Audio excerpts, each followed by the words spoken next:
Isn't she wonderful? So, to say that I'm happy to be here is a big understatement, and never mind that I ran into several of you here today that makes me believe I've hired at least half the people in this room at one time or another. But the fact that you are all here doing such tremendous work makes my heart sing. It really does. So it shows the good judgment that I had in hiring each and every one of you who have gone on to contribute to the great work here in Nova Scotia. So I would like to begin by acknowledging that we are on Mi'kmaq, the ancestral unceded territory of the Mi'kmaq people, and to acknowledge elders past and present and recognize the strength and resilience of Indigenous people on this land. So, Affirmative Ventures. Norman, you're 25 years old. You don't look a day over that, so that's great. For some of you, it may feel like it's a bit longer than 25 years because you've been operating on a bit of a wing and a prayer for a lot of that time. The need for the kind of work that you do hasn't changed or lessened any since 1992. And I'd argue that the role of community-based services has grown exponentially. You heard Star talk about the Opening Minds, the anti-stigma work that the Commission has done, and what that has done is that while we have a long ways to go, it has lessened stigma, and with that, the increased need for services. And so the services has not kept pace at all.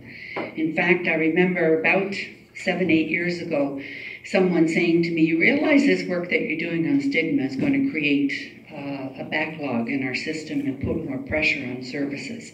And I'm like, yes, are you suggesting that we kind of stop this? But I couldn't believe it. It was looked at as a negative thing instead of a positive thing. So your founding year is actually one that I remember with great clarity.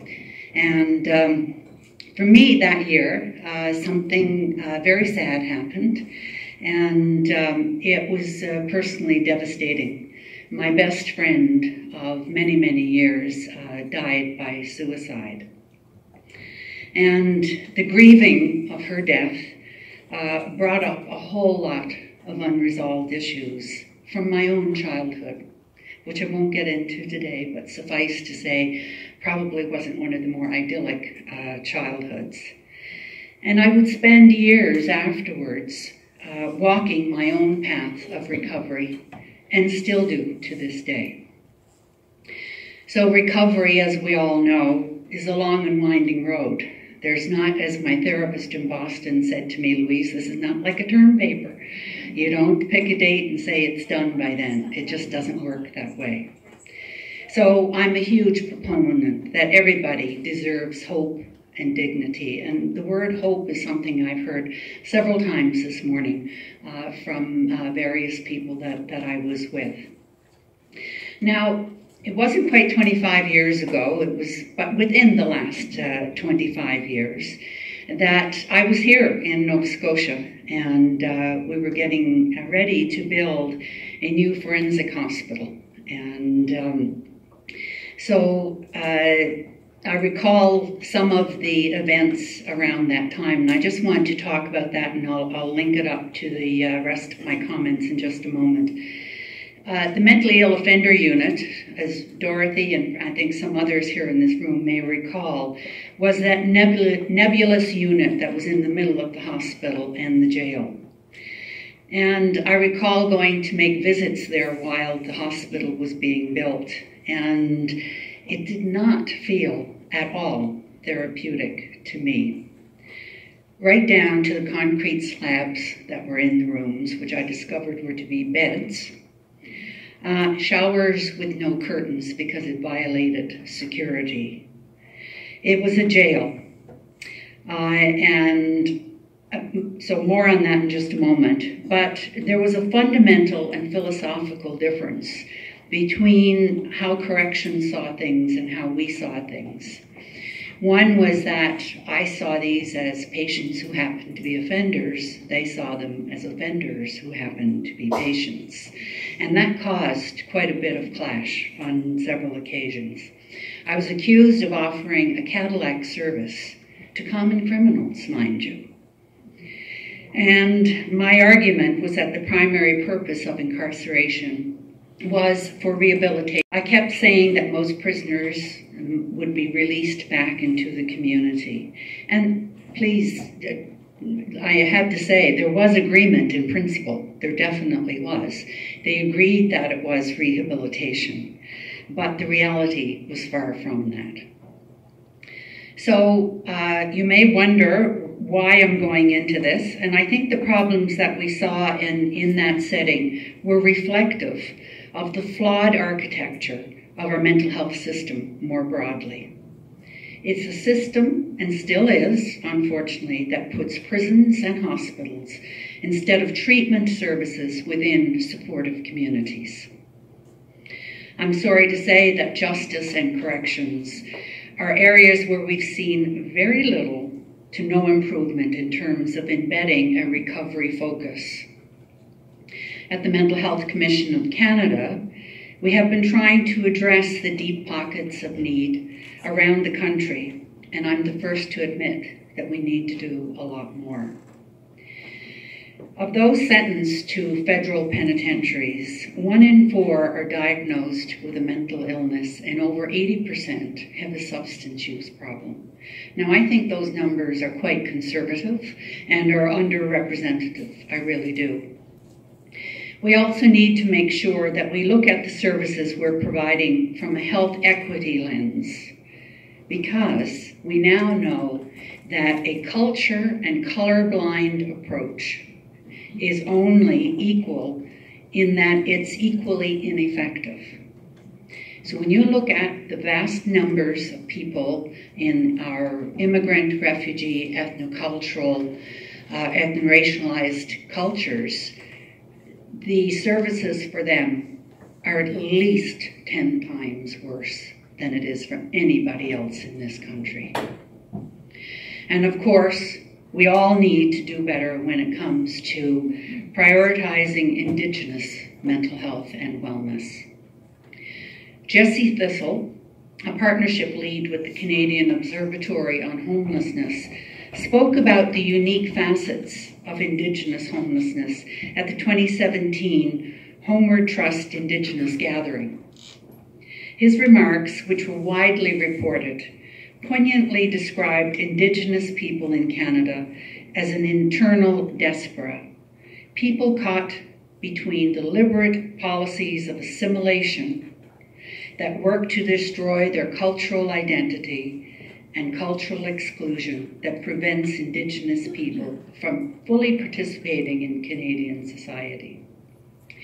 Just having returned from a week-long trip in British Columbia, so yes, I am a bit jet-lagged, we have an exchange program with British Columbia First Nations Health Authority. And I can guarantee you that we are just seeing the tip, the very, very top tip of the iceberg when it comes to Indigenous issues within mental health and wellness. There are areas where a great deal of work still needs to be done, I'm afraid. But today we're celebrating a birthday, a celebration of 25 years. And I want to congratulate Affirmative Ventures and Norman in that initiative.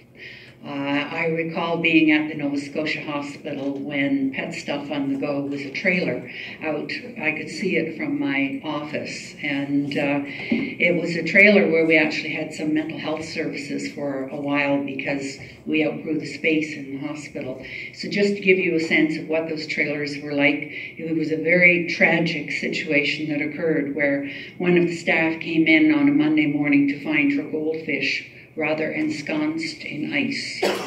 It was so cold that the water in the fishbowl had frozen solid. So that will tell you the humble beginnings of that initiative. It's been my experience that when you ask someone living with a mental health problem or illness what they need for a fulfilling life is exactly what you are saying here today, and I've heard it over and over again. It may not be in the eloquent phrase that you are using, but it really is a home, a job, and a friend. This straightforward approach powers our policies and programs at the Commission, I'm very happy to say. And they're helping to really unlock the mysteries behind providing mental health, as if it was mysterious, but it does seem to be. Therefore, I have tremendous admiration and respect for the work that's being done at Affirmative Ventures. At 25 years old, it has been occupying the mental health space actually far longer than the Commission. We're just a mere 10 years old. Your earliest and hardest won successes has actually helped pave the way for the work that we are doing at a national level. Without the backbone of small community groups and services that bridge our patchwork of services, and I think that's probably the best definition I can come up with, many more people would be at risk of falling through the cracks and lacking the support and hope that helps successful recovery. So we are informed by people with lived experience in every piece of work that we do at the Commission, every piece of work, from our board of directors to our advisory and youth councils to our Ottawa-based staff. We are amplifying the voices of people with lived experience, and they breathe into every single policy document that we write. Some of you have been part of contributing to the National Strategy for Canada for Mental Health. And within those voices, and I've lost my train of thought, what was I just going to say? Oh yes, so the advisory councils, in that we have Changing Directions, Changing Lives, a strategy that we all should be very proud of. But our Youth Advisory Council took that strategy and rewrote it in what I call youth speak. So just a little hint, if you haven't read it, read the youth one first.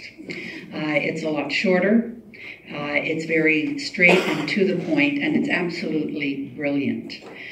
So much so that the staff at the Commission were worried I was going to give them every single document we have and ask them to rewrite it. But they've done an amazing job, so I'd strongly recommend that one.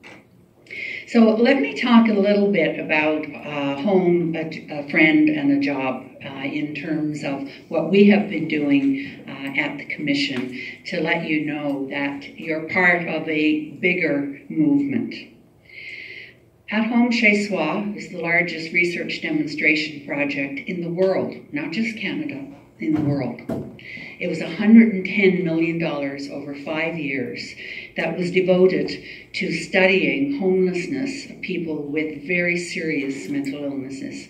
And please, I can't overstate the fact that these were the sickest of people. And they had to meet the definition of being chronically homeless. And it shouldn't shock you that we now know that the life expectancy of someone who doesn't have a home is 20 years less than those of us who do. Without a home to provide an element of stability and control, a safe place to call one's own, it really makes life quite impossible. Yet, traditionally, mental health systems have overlooked this critical matter. We have overlooked it. Therefore, I think our myopic view that mental health systems equals hospitals and clinics has held us back greatly. We have to consider housing as part of the mental health system, absolutely. At Home Chez Soi explored the effectiveness of providing shelter. Housing first as the first step in recovery. And Housing First goes beyond offering a roof over one's head. It also includes services. So let me be clear, it is housing first and not housing only. But housing first is absolutely essential in order to be able to take advantage of the other services that can be offered. So the study ran in 5 different cities across the country, and we had 2,000 participants. We learned that mental illness does not inherently lead to homelessness, not at all. The issue is a matter of affordable and available housing.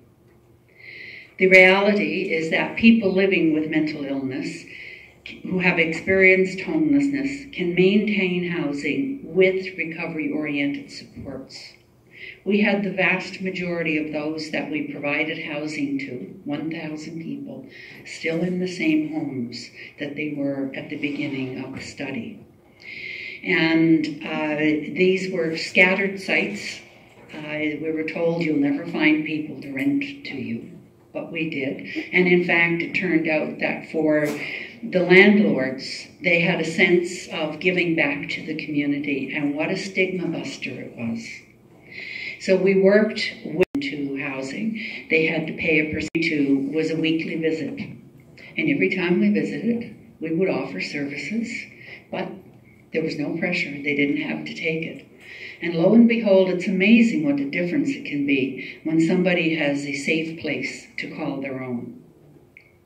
We found that investing in supportive housing costs roughly $13,000 to $18,000 a year, whereas traditional institutional responses like prisons and psychiatric hospitals costs between $66,000 and $120,000 a year. But, and we'll be talking a little bit later about silos, those savings can only be realized when you join housing, education, corrections, community services. It's all of those bundles put together, which isn't an easy thing to do. So while the project is now complete, it has heralded a significant policy change in Canada and resulted in the federal government now ensuring that everybody has to be using a Housing First approach in order to receive funding from the Homelessness Partnering Secretariat. Plus, we have now divested, because it's not our role to develop and keep these things, it's our role to develop and then divest it to others.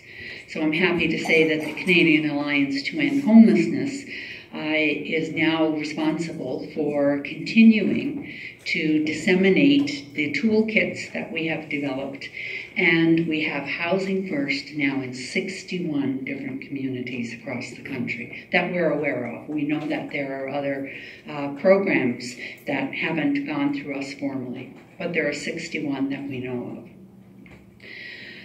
The project has been transformative in garnering international interest, and it's now being replicated in France. So over the 2 summers that we were conducting the research, I visited each site every summer. And what I found was really interesting. I mean, I visited homes of people who had not had their own home, sometimes in excess of 20 years. I discovered that the Vancouver East Side was a community. It really was. As you walked through there, people were calling each other by names. They were looking out for each other. So despite all of the difficulties and the tragedies that we are hearing with the opioid crisis, it is still a community to those people. Therefore, it was no surprise, or it shouldn't have been, I have to admit it was a bit to me, that one of the first difficulties that we encountered was loneliness. These were people who were used to their community, which may not be what you and I could live in or see as a community, but it was. There was one person in an apartment in Vancouver who, his apartment was down on the ground floor, and the first thing he wanted help with was how to deal with all of his friends coming and parking their shopping carts on his patio. And so, you know, learning the lesson, which is a tough one, I know for somebody like me, to not do 4. We said, well, what can you do to help this? So he ended up going to the landlord and got another apartment up on the 3rd floor, eliminating that problem. So it was really interesting to see that. The next year I went back, and so loneliness, there were other ways of trying to reconnect and redevelop other social connections for them.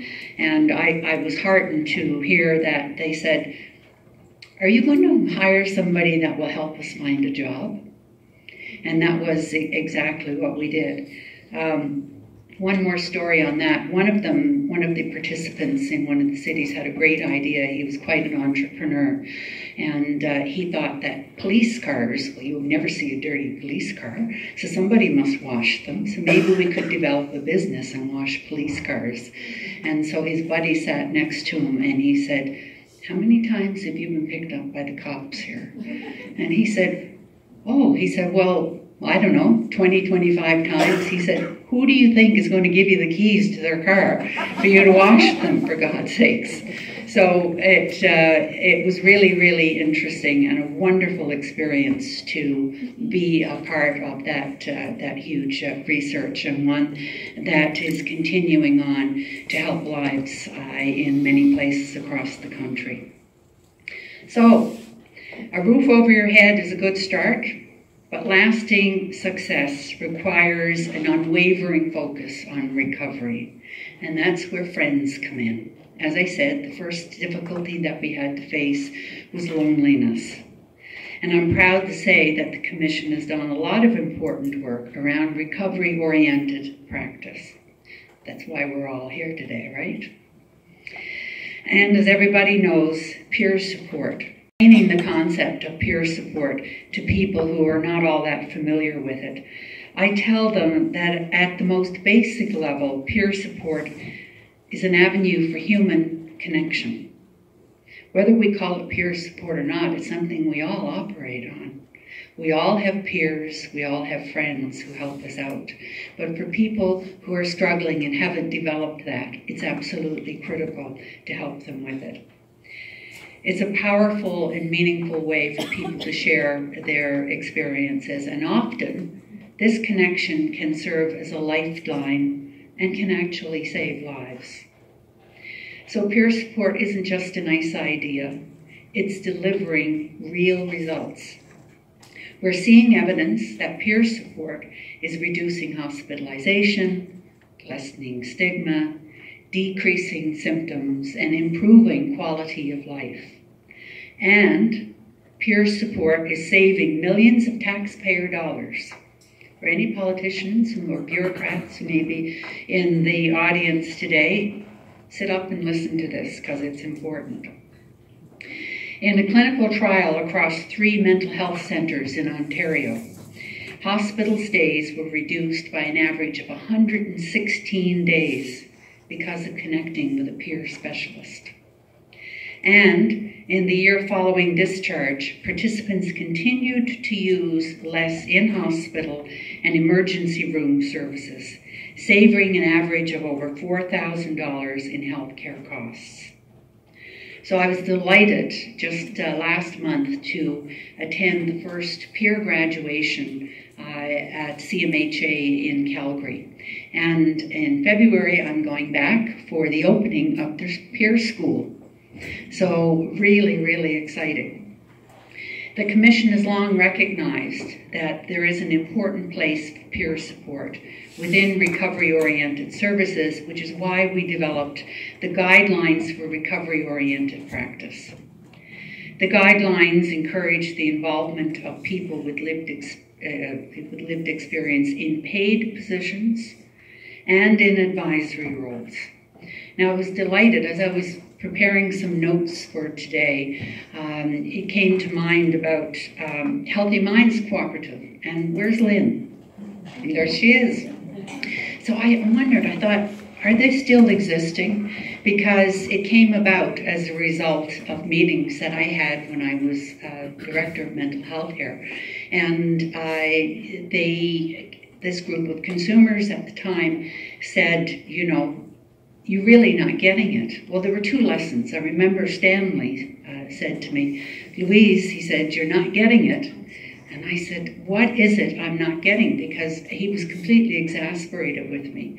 And I said, explain to me, enlighten me. He said, you don't seem to understand that you have to be really mentally healthy to live with schizophrenia. And I'm like, it was one of these light bulb moments. Suddenly, I understood exactly what he was saying.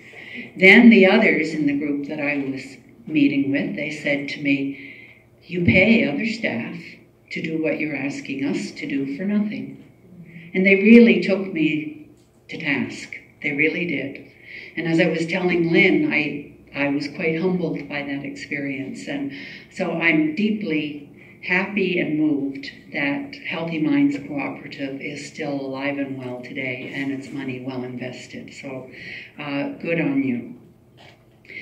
I think it was a little ahead of its time back then, but hopefully not so much anymore. So the third tenet is a third crucial pillar of mental health, is enabling people with mental illness to find meaningful employment. To this end, the Commission has developed a number of programs, including the National Standard for Psychological Safety in the Workplace. So there's 2 points I want to make on this one. Number one, is there anybody in this room, you all work, right? Do any of you employ what we call the standard, the psychological safety standard in the workplace? Okay, I see 2 hands, 3 hands, great. There should be an awful lot more. There really should be. The standard is a set of voluntary guidelines that is developed to deal with the issue that causes about 30% of disability claims and 70% of costs. I think I might have gotten those two mixed up. But it's somewhere where we spend most of our waking hours, and we have physical standards for workplace safety, but we don't have psychological ones. This week, 500,000 people will call in sick because of a mental health problem in Canada. Next week, another 500,000 will call in. And it's not going to be the same 500,000 as this week. That doesn't take into account people that are calling in with back pain, flus, and that sort of thing. So there's such good reason to implementing the standard. And we have done studies. We followed 40 businesses and organizations over a 3-year period that to see, does it really make a difference? And I'm happy to say that in particular in healthcare settings, that it makes a tremendous difference with reductions in absenteeism and increase in staff morale. We now have a collaborative, a healthcare collaborative, that is including several healthcare institutions right across the country. So I think that the standard is more than helping workplaces. We know that 60% of people will not take their kids for help because of the stigma associated with it. I think if mental health becomes part of where we spend most of our waking hours, we'll perhaps be more inclined to bring it up at the dinner table and for it to be part of the overall community. Mental health was once, for those who have the standard in their workplaces, something that you went and got, perfectly with a bag over your head so nobody would know that you were going. And so that now, where if it's talked about in the workplace and seen as another thing that we have to do to ensure that we are happy, healthy, productive people, it will spread out into the whole community. So the other component of this is that it's not enough to provide support and services for those safely ensconced in the labor market. For those on the outside looking in, we have been creating what we call the Aspiring Workforce Project. And that identifies innovative practices in the areas of education, income, and employment. I mean, this is all old hat to you guys. You've been doing this for years. But we're trying to take it and develop it at a national level, because we know that 90% of people with a serious and chronic mental illness are either unemployed or underemployed. And that is shameful, because there's absolutely no reason whatsoever for that statistic to exist. If the right services and the right supports are put in place, everybody can find meaning in their employment. We all take pride in what we do. We all identify by what we do every day. And there's no reason that everybody should not be able to have that same thing. Last November, the Commission facilitated a dialogue to share promising practices amongst social businesses. And building on the success of that forum, we've taken key steps to advance the growth of social businesses across Canada. And this includes establishing partnerships with key national stakeholders and making better connections between businesses everywhere. So we're in phase 1 of a study, and what we are studying are the costs and benefits to employers and employees. We have 5 case study organizations, and can you believe this? 2 of them are in Nova Scotia. So good on you. What we're seeing is that the benefits to employers are nearly double the costs invested on accommodation policies. And the case for employees, the benefits are more than 8 times the cost associated with being unemployed.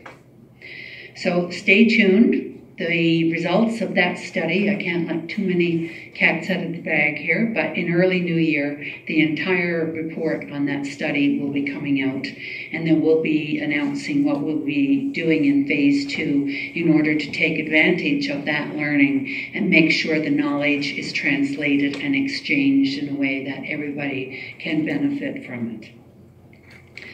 So, a home, a job, a friend are essential tenets of recovery-oriented practice. And it can make a huge difference to the lives of just about anybody. Now, I'm not suggesting that the programs like these are the entire solution, and those I've mentioned actually represent a fraction of the many initiatives of the Commission. But taken together, these efforts are really revolutionizing Canada's approach to mental health. When we put people at the heart of policies and engage them directly, this is not about lip service, this is not about tokenism. When we actually engage people right from the very beginning, it can make a huge difference. I firmly believe that if we keep this central principle in mind when planning and delivering services, it's almost inevitable that we'll achieve a vision for health and wellness for all, which is the vision for the Mental Health Commission. By feet on the ground, Affirmative Ventures is bridging this very real gap. We are still struggling, however, for precious dollars. The Commission, I often say, if we could turn passion into dollars, I wouldn't have to worry about budgets from the government. But unfortunately, we haven't figured out a way of doing that yet. The value of what each and every one of you are doing is undeniable. So what's at play here? Another document the Commission has is called the Case for Investment. And there's a second one, because the first one didn't take off the way I thought it would, is strengthening the case for investment. So there is every conceivable financial argument for investing in mental health. Every single one.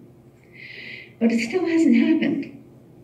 So Heather Stewart, who is a researcher at Queen's who's helped oversee the Anti-Stigma Initiative, is now referring to a term called structural stigma.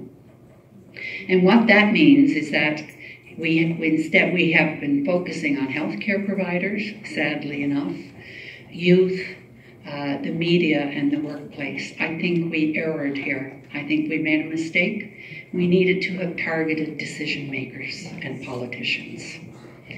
Because I can't think of any other reason why we're not investing in mental health any more than we're doing. And it has to be reduced to stigma. So I'm not sure. It's really unfortunate that this has happened. Yes, we have the federal budget now earmarking dollars for mental health in each of the provinces and territories. That means that the approximate 7% that Canada spends of healthcare dollars on mental health, in 10 years' time will get close to 8%. Whereas in the UK, they spend between 12 and 14. Now, I'm not saying that throwing money at a problem is going to fix it. It isn't. Because if we spend dollars in doing the same old things, we're going to get the same old results. So there has to be innovation and a willingness to look at things differently and do it differently. So we need both. You guys are all doing things in an innovative way.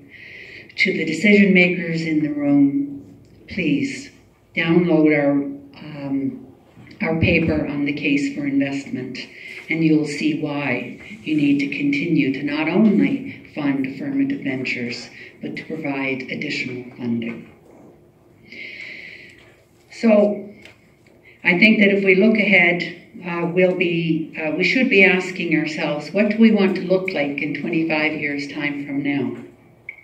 Many of you, not me, will be long retired, I wish, in 25 years. But that means that transferring our knowledge and passion to a new generation of mental health champions is absolutely critical. So as we plan to build bigger bridges and create greater equity in bringing together the disparate voices right across the country and here in this province, we can't lose sight of those for whom we work. We're in a service to the courageous, resilient, and contributing people who are living with mental illnesses. So while every experience is unique and every person is different, we owe it to each other to ensure that a home, a job, and a friend are within arm's reach. Not only are we celebrating 25 years of affirmative ventures, this year we're also celebrating the Canadian Mental Health Association's 100th anniversary. So we have a lot to be celebrating and a lot to be happy about, recognizing there's a lot more left to do. But in 25 years, the world is going to look a different place. Thank you so much for your time and attention.